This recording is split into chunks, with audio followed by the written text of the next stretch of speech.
So at some point you develop Mickey's voice, and my read of him in the book was that he was a bit of a fuck up.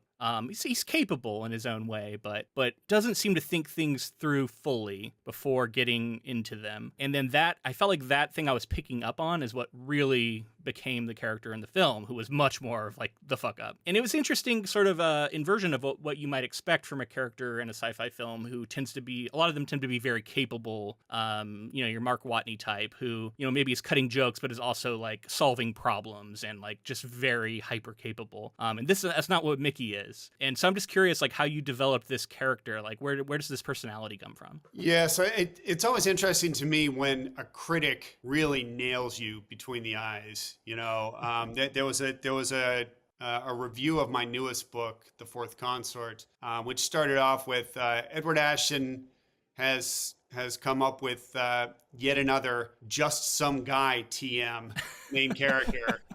Clearly, he's in love with this type, and you know what?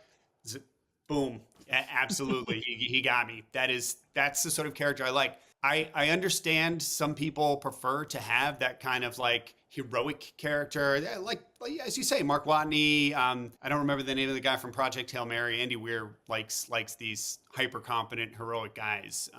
To me, that's not as interesting. There was an essay that was flown around the internet a little while ago about Aragorn versus Boromir. And when you're a kid, you think Aragorn's the hero, because he's hyper competent. He's always right. He knows exactly what's going to happen 2 steps ahead.